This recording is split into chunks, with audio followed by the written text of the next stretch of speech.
It's 7 days until every Australian taxpayer gets a tax cut, not just some. It's 7 days until our energy bill relief kicks in of $300 off everyone's energy bills. It's 7 days until 2.6 million low-paid workers get their third consecutive pay rise, backed by this government. There was a sense of urgency in the Prime Minister's bid today to remind voters that some cost of living relief is just 7 days away. Today we've made important announcements about further cost of living relief, to have cheaper groceries with our crackdown on supermarkets, making sure that there's mandated responsibility, not just voluntary. Step back briefly from all the noise about nuclear power of the past week and remember that the issue consuming the minds of most Australians is the cost of living. Peter Dutton's success in recent weeks in harnessing that discontent onto the issue of energy prices has put the government on the back foot as it begins the final fortnight of parliamentary sittings before the winter break. The government had to come out swinging to try to reclaim some sense of control over the debate in the wake of Peter Dutton's still vague nuclear power proposal. The Prime Minister has at least one powerful new ally. As a former New South Wales Treasurer and Minister for Energy and the Environment, Mr Keane is uniquely qualified to lead the Climate Change Authority. The former senior state Liberal minister, who only quit Parliament last week, is already proving himself an important advocate in the battle ahead. If we get this transition right, we can not only put downward pressure on electricity bills for families and businesses right across the country, but we can protect our environment and make our economy even stronger and more prosperous. It's hard to remember a time when an idea that has had so little detail behind it, or even so little consistency from the people promoting it, that has so spectacularly disrupted federal politics as the Coalition's announcement that it wants to build nuclear reactors at 7 locations across Australia. Ignoring some of the scientific and commercial advice from bodies like the CSIRO, the Coalition is claiming the plan would cut energy prices, even though it has no costings, no clearly identified people to build them, no clear plan for disposing of waste, and, as yet, no plan for what it would do to shore up the system in the next couple of decades, among other missing facts.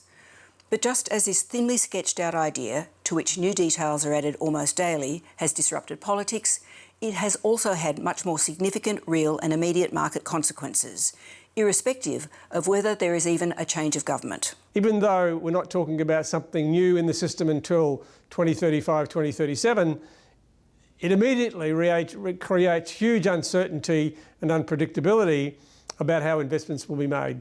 If we're not going to see nuclear until 2037, what do we do in the meantime? And that's where the investment challenge really arises, because we are needing to do things in the next 10 years that will not be solved by nuclear in 15 years' time. Investor confidence is really only just starting to recover from decades of climate policy chaos. So investors really want to see clarity and support for renewable investments. And investors really need and urge all parliamentarians to stay the course that we're on. The consequences of an investment strike are not just a tussle between advocates of renewable energy and nuclear energy. It has the potential to affect the hip pocket issue at the heart of this debate, energy prices, long before we actually see any nuclear plants built. Put simply, if you have less supply of energy, the price will rise. We're seeing the consequences of what happens if we don't get on top of this. As a result of Victoria running out of gas and low renewables, and renewables sometimes are like that, we're seeing a really nasty position in the possibility of running out of gas in Victoria over this winter. I'd like to think we don't have blackouts, but I certainly think the risk would be to higher prices. Peter Dutton's political success on the energy issue has been boosted by uncertainty about the outlook for energy prices under the government's own plans. There's the suggestion that renewables aren't rolling out fast enough, or not as fast as the government has suggested. There is hostility to the idea of masses of new poles and wires to connect isolated renewable projects.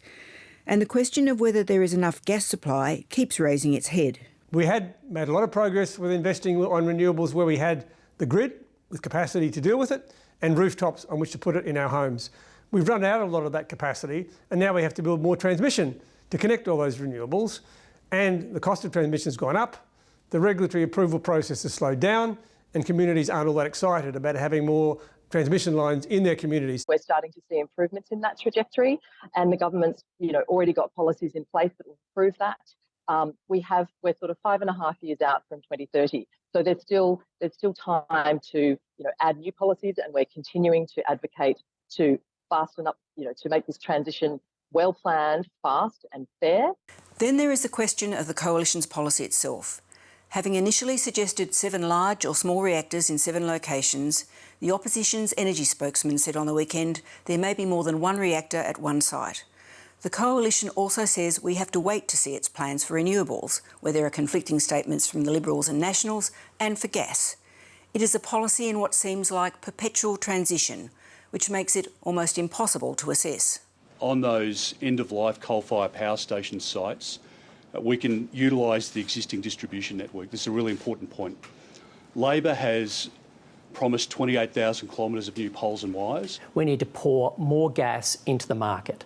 Then when it comes to renewables, we support the continuation of rolling out renewables. What has become clear, though, is that the sorts of extra energy generated by the nuclear reactors will not of itself be enough to even replace coal-fired power or reduce emissions to net zero by 2050.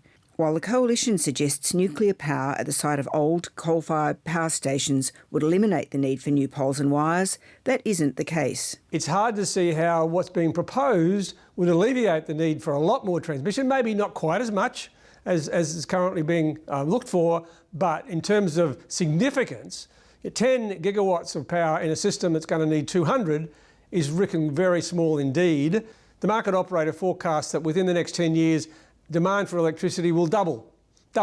So there are huge questions which so far the Opposition and the Shadow Minister have been not prepared to answer as to what do we do in the next 10 years, what will be the role of different technologies, what will be the policy framework.